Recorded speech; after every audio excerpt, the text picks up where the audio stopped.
Hello everyone, I am Dr. Ayushi, pain, musculoskeletal medicine and rehabilitation specialist.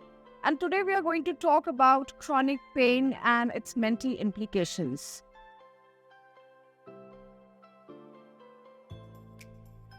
How do we define chronic pain?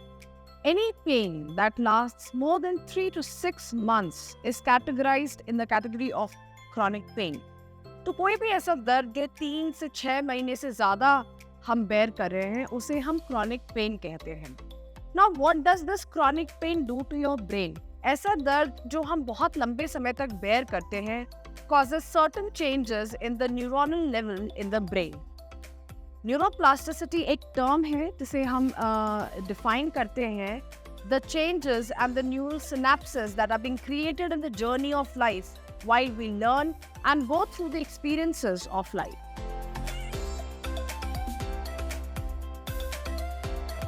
तो अब हम ये समझने की कोशिश करेंगे कि ये न्यूरोप्लास्टिसिटी आखिर है क्या.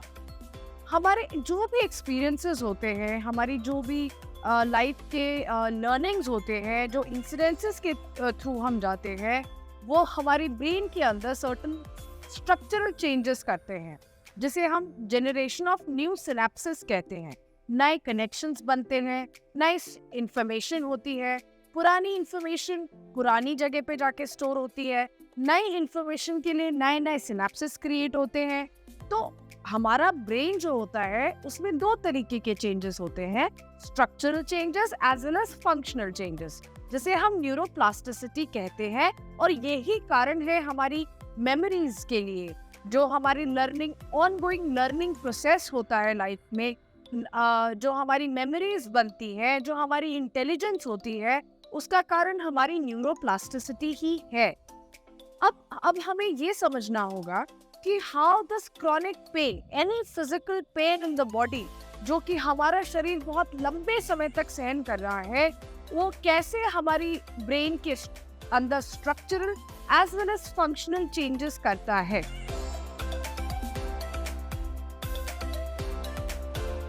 तो इसके लिए हमें पहले समझना होगा about central sensitization. Now what does this central sensitization means? It is a type of neuroplasticity that causes structural as well as functional changes in our brain. तो जब भी कोई chronic pain हमारा शरीर सहन करता है, उसके कारण जो न्यूरोप्लास्टिसिटी होती है उसे हम सेंट्रल सेंसिटाइजेशन कहते हैं, जो कि both structural as well as functional changes हमारे सेंट्रल लेवल पे करता है. उसके कारण 3 से 4 चीजें होती हैं, जैसे कि सेंट्रल पेन थ्रेशोल्ड रीसेटिंग, कि हमारा जो पेन परसेप्शन का थ्रेशोल्ड है वो रीसेट हो जाता है और जो पेन परसेप्शन है वो एम्पलीफाई हो जाता है. मतलब नॉन पेनफुल स्टिमुलस भी हमें पेनफुल लगने लगते हैं.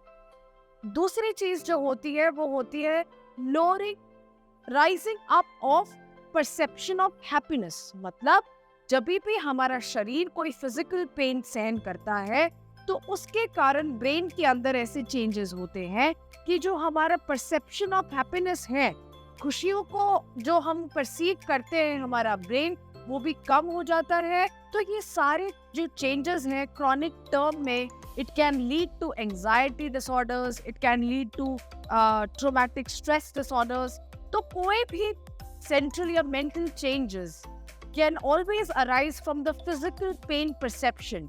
इसीलिए हमेशा कोई भी फिजिकल जनरेटर ऑफ पेन हमारी बॉडी अगर लंबे समय तक एक्सपीरियंस करती है तो वो हमारे ब्रेन के लेवल पे, हमारे सेंट्रल लेवल पे ऐसे परमानेंट चेंजेस कर देता है कि जिसके कारण हमें दुख का अनुभव ज्यादा और खुशी का अनुभव कम होने लगता है. जब भी हमारा शरीर किसी भी क्रॉनिक पेन से सफर करता है तो हमारा जो ब्रेन है वो कंफ्यूज हो जाता है. जैसे फॉर एग्जाम्पल आप समझ सकते हैं कि आपके ब्रेन के अंदर आपके डिफरेंट सिचुएशन को, डिफरेंट इमोशन को फील करने की क्षमता है.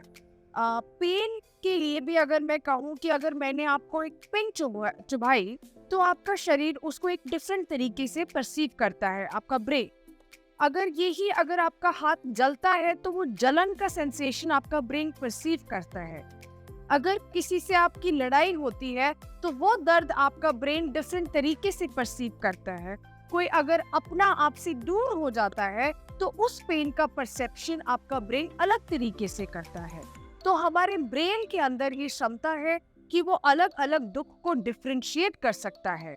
पर जब भी हमारी body, whenever our body experiences a very long term physical chronic pain, अगर लंबे समय तक हमारी कमर में दर्द है, आपका ब्रेन उस दर्द को लंबे समय तक फील कर रहा है, तो इसके कारण होने वाली न्यूरोप्लास्टिसिटी को हम सेंट्रल सेंसिटाइजेशन कहते हैं, जो कि हमें ज्यादा सेंसिटाइज करता है पेन के लिए, पेन परसेप्शन के लिए, हैप्पीनेस परसेप्शन के लिए, और हमारे मेंटल लेवल पे, हमारे ब्रेन के लेवल पे ऐसे सर्टेन चेंजेस करता है कि it can also affect our mental health, our perception of happiness, our causes of happiness in the day to day life. इसीलिए हमेशा कोई भी क्रॉनिक पेन को बड़े होलिस्टिकली हमें ट्रीट करना चाहिए, ना कि क्योंकि इसका रिलेशनशिप उस फिजिकल एंटिटी ऑफ पेन से ही नहीं, आपके ब्रेन के परसेप्शन ऑफ पेन से भी है। और इसीलिए पॉपुलर में हम कोशिश करते हैं कि हम फिजिकल पेन के ऊपर काम करने के साथ साथ आपके सेंट्रल परसेप्शन ऑफ पेन के ऊपर भी हम काम करें। इसलिए हमारे पास बहुत सारे जो सियाम गाइडेड इंटरवेंशंस हैं, पेन ब्लॉक प्रोसीजर्स हैं, वो उसके साथ साथ हम cognitive behavioural therapies, relaxation therapies, interventional mental health management जैसे इनोवेटिव स्टेप्स अपने पेशेंट्स के साथ लेते हैं, ताकि हम होलिस्टिकली पेन को और उसके परसेप्शन को ना कि physical peripheral but as well as central level पे काम कर पाए और हमारे पेशेंट की लाइफ को एक होलिस्टिक तरीके से इम्प्रूव कर पाए। इसीलिए never ever bear a chronic pain, because it is not only just affecting your physical health but also your mental health. Always contact your specialist and doctors and discuss if there is any slightest feeling of perception of more pain and less happiness in your life. Thank you so much.